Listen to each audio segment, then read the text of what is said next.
Hi, it's Charlotte. As requested, I'm going to provide some tutoring for you on pituitary and adrenal disorders. In your book, this would come from chapter 46. This is a rundown of the chapter objectives that I plan to discuss. You can pause here and read through them if you want. The chapter starts with a review of the anatomy and physiology. I've provided a link to Bozeman Science that covers this material in a great way. No sense in me reinventing the wheel. You can just click on the link. It's about a 10-minute video watching Bozeman Science, and then you can proceed. This is, you can think of it as a map of everything that was discussed in the video that you should have watched, reviewing the pathophysiology and anatomy of the endocrine system. I get asked a lot, is this going to be on the test? And that's a difficult question to answer. First of all, I'm an instructor and I'm not supposed to tell you what's going to be on the test. But it's even more difficult than that. You've already had anatomy and physiology. You've passed those courses, so we really aren't interested in testing you over that material again. However, it's important that that's your base knowledge or your foundation, because everything that we're going to talk about has to do with being based on your knowledge of how these different organs and systems work. So, for instance, we're going to be talking about the pituitary gland, which is right here, and then the adrenal glands, which are right here. If you know what those glands do, yeah, you need to know where they're located too, but more importantly, know what they do, what hormones they secrete, and what those hormones regulate.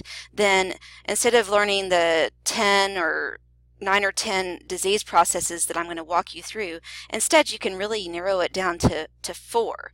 And of those 4, it's either too much or too little.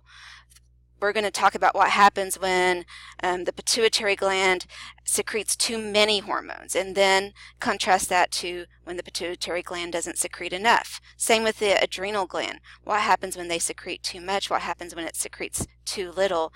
And so instead of memorizing signs and symptoms and disease processes of 10 different diseases, which is nearly impossible in the time that you have, if you have a good understanding of, okay, this is what it does, then you can intuitively figure things out.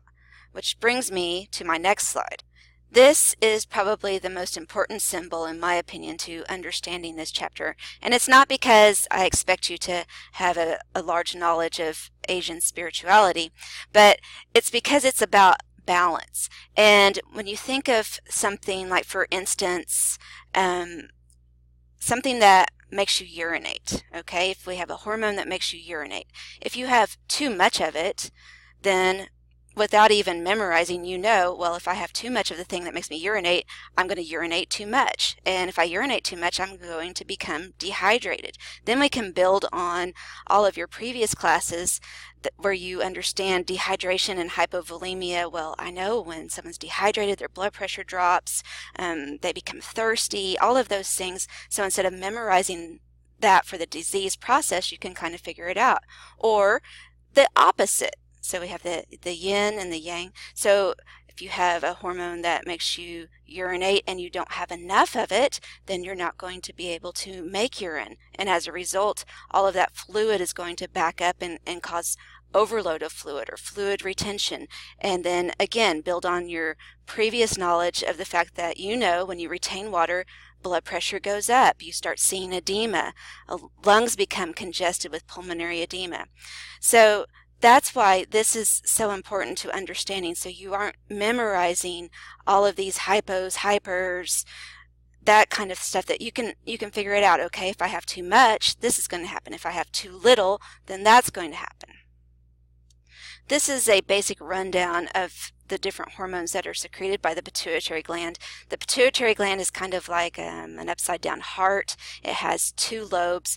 The bigger lobe is the anterior, and you can see it secretes more stuff, so that makes sense. And then the smaller lobe, the posterior, secretes less stuff. And if we are kind of familiar with what each one of these hormones does, then it makes it easy to figure out, okay, if a disease process causes too much, For instance, maybe we have a tumor on the pituitary gland and it's making the pituitary gland overreact, and so we're going to have too much of all of this stuff. Then we can anticipate what would happen. On the other hand, if there's maybe an autoimmune problem and something's suppressing the pituitary gland and we don't have enough of these things, again, we can anticipate without memorizing, okay, if I don't have enough of these, what's going to happen? The example I gave you of urination has to do with this one right here, antidiuretic hormone, and we'll talk about that later. The first disorder I want to talk about is hyperpituitarism. Hyper meaning too much, so overstimulation of the pituitary gland. And it may seem like there's two different diseases going on here. You can have gigantism and acromegaly, but actually those are both really the same thing. It's just a timeline issue.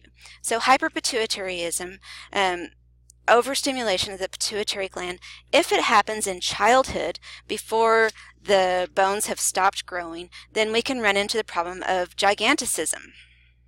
I think I put too many syllables in that, gigantism. So if this happens in a child who's not finished growing, it can result in gigantism. And you can see in your textbook on 1011 a picture of a man who looks like a giant. And that's because of this first hormone that was on my list on the pituitary, growth hormone. So overproduction of growth hormone makes the bones grow larger. If, however, this happens after the growth plates have closed, so someone's reached their full adult size, then they have overstimulation of the pituitary gland or hyperpituitarism, then we call it acromegaly. Once you're fully grown and the growth plates are closed, you can't really get any taller. So the symptoms are going to be slightly different because you're not going to have bone growth with, or at least getting taller with acromegaly. So again, gigantism, acromegaly, same thing. They're both hyperpituitarism. It just depends on if it's happening to a child or an adult. Pituitary adenoma, when you see this ending, that really stands for, you can kind of simplify it as a tumor. So if we have a tumor on the pituitary gland, it's going to make it overproduce hormones. I already discussed what the effect of the on the growth hormone. In a child, it can cause them to grow very, very tall. However, in an adult, it can cause bones to grow in a deformative way, and you have some pictures in your textbook to show that. But growth hormone is not the only hormone that the pituitary gland made, right? It made a lot of other things. And so when we think of overproduction of all of the other hormones, it will help us come up with some of the other signs and symptoms. For instance, prolactin has to do with milk production. So what we might see is galactorrhea, and galactorrhea is the inappropriate production of milk. FSH and LH, those have to do with some of your sexual characteristics, and so overproduction of those in a female anyway can result in amenorrhea, so cessation of menstrual cycle. In the male, this can cause small sexual organs. So their sexual organs won't reach full size, even though the rest of them might reach too large of a size. Another hormone, TSH, if we overproduce on that, it can either cause hyper or hypothyroid, and that's kind of confusing because you think, well, how could it cause both? And that's because it's not the thyroid hormone. Thyroid hormone is produced by the thyroid, but the pituitary produces thyroid stimulating hormone. So this can overstimulate the thyroid and cause hyperthyroidism, or it can kind of wear it out, and we'll talk about this in the next chapter, and cause hypothyroidism. And then finally, your ATC, ACTH, too much of that hormone can lead to high blood sugar levels and cause diabetes.